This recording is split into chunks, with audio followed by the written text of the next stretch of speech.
Ya udah guys, assalamualaikum warahmatullahi wabarakatuh. Apa kabar kalian semua? Mudah-mudahan kalian sehat selalu, lancar rezekinya beserta urusannya. Selamat datang di channel Indra Khotiba guys. Dan di video kali ini kita akan kembali membahas ya kelanjutan dari kasus Vina ya. Setelah kemarin Saka Tatal buka suara ya guys ya, tuh babak baru kasus Vina Cirebon, pengakuan pelaku yang sudah bebas. Nih Saka Tatal, saya dipaksa mengaku.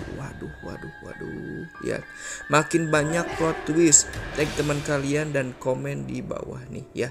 Ketika Saka Tatal keluar, pengacara menyebutnya kalau Saka Tatal ialah seorang korban salah tangkap yang diduga pelaku dalam kasus Vina ya. Tuh lihat, nanti kita akan mendengarkan pengakuan dari Saka Tatal ini ya guys ya. Let's go. Pihak kepolisian pada kasusnya Vina dan Eki itu lebih juga saya tidak paham, saya tidak ada di tempat itu. Saya ada di rumah, saya ada waktu malam kejadian, saya ada di rumah sama kakak saya, sama paman saya sama teman-teman yang lainnya di malam itu. terus itu Saka ada di rumah.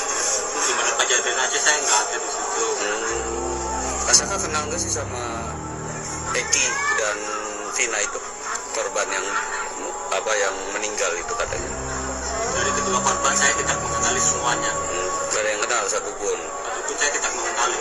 Terus Mas Saka bisa dijelaskan pada saat Mas Saka ditangkap di BAP, di apa itu, Mas Saka seperti apa sih?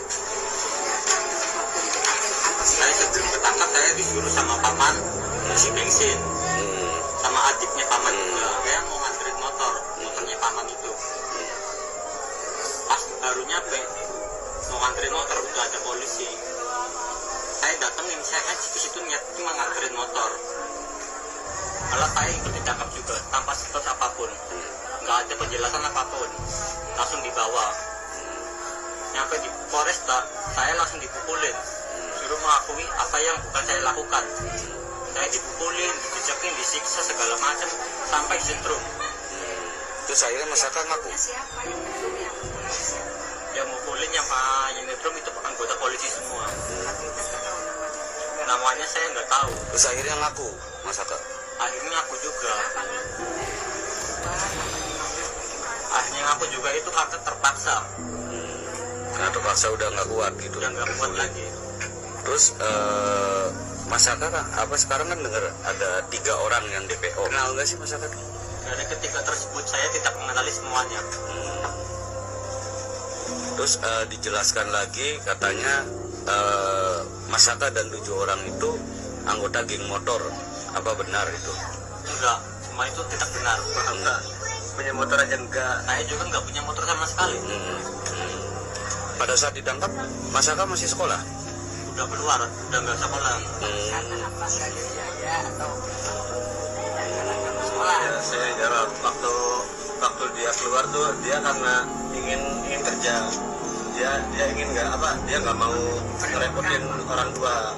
Saya juga berantem sama dia, dipisahin sama ibu saya. Jadi dia keluar, saya juga masih nggak bisa maksa. Cuma saya juga kesel sebenarnya. Cuma yang mau gimana lagi, tujuannya dia kan sebenarnya baik buat membantu. Ini apa nih dari si abang ini, kita akan mendengarkannya guys ya.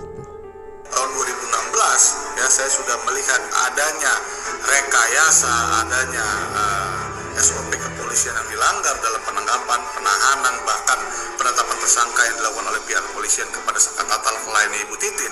Saya pasti akan mengajukan pra-peradilan ya terhadap penetapan tersangka yang ditetapkan oleh Saka Tatal dari pihak kepolisian. Karena dalam KUHP, Kitab Undang-Undang Hukum Acara Pidana, pra-peradilan itu adalah untuk menguji ya sah atau tidaknya penahanan, penangkapan, penetapan tersangka dan lain-lain terhadap klien kita. Ya, jadi saya tidak tahu juga apakah sudah diajukan pra-peradilan tersebut atau belum ya. Tapi kalau sekarang baru keluar itu terlambat. Ngapain? Ini kasus dari tahun 2016. Seharusnya dari tahun 2016 sudah ajukan keresahan kita itu di peradilan. Saran saya kepada Saka Tatal dan pengacaranya, kalau memang menurut kalian ini semua rekayasa, ya coba dibuktikan, ditunjukkan ya bukti dan saksi-saksinya, ya kan, agar masyarakat bisa menilai mana yang benar dan yang salah. ya, dan juga ini menjadi PR besar bagi Polri untuk membuktikan kebenaran yang sesungguh-sungguhnya, ya.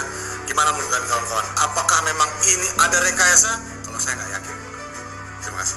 Tuh guys, ya banyak orang yang merasa nggak yakin, ya nggak yakin kalau kasus ini ialah rekayasa,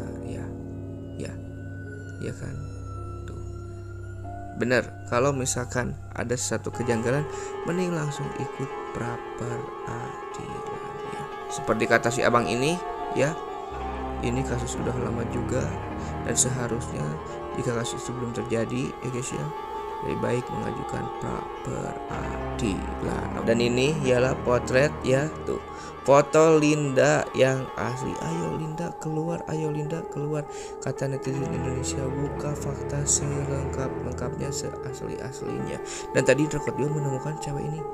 Indra Kotiba pikir ini Linda, ternyata bukan guys, tetapi dia menjelaskan tentang tragedi dari Vina, ya. Datang ada neneknya juga, tapi kalau yang kejadian aslinya itu yang datang ke rumah Linda itu cuma Mbak Marliana sama bapaknya. Dan setelah kakaknya melaporkan bukti rekaman itu ke polisi, dan akhirnya makamnya Vina itu dibongkar lagi guys untuk diotopsi. Waktu makamnya dibongkar lagi untuk diotopsi, jadi Vina itu masuk lagi guys ke Linda dan menyampaikan kalau misalkan rambut dan behelnya itu lupa, belum dilepas waktu dimakamin pertama ya guys, dan akhirnya minta. Aku pikir ini Linda guys, udah salah kecoh ya, lihat tuh, hampir mirip ya tuh, jangan yang ini ya, putihnya gitu kan tuh, mirip seperti Linda, ternyata bukan guys. Waduh, banyak sekali plot twist di kasus Vina ini ya tuh. Bareskrim dampingi Polda Jabar buru 3 DPO pembunuh Vina Cirebon, diduga ada di Jakarta. Waduh ya, siap-siap nih ya buat para pelaku. Sekarang banyak sekali orang yang mengintai, banyak sekali orang yang sedang mencari ya tuh. Ya apa nih? Kalau udah gini lebih baik menyerahkan diri bos tuh. Viralkan guys, Andi ternyata anak mantan Bupati Cirebon tuh. Ya.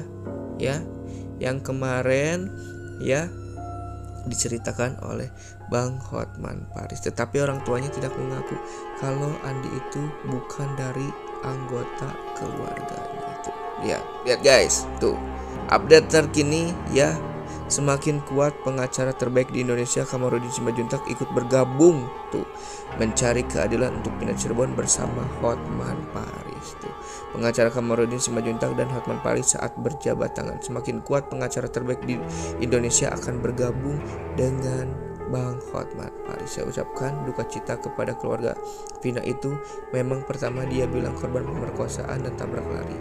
Nah, pertama dia polisi bilang tabrak lari dulu. Tapi kalau tabrak lari kok motornya utuh, motor tidak apa-apa, tapi kok mayat laki ditaruh di situ, mayat perempuan babak belur gitu ya tuh. Ya guys ya, tuh ya.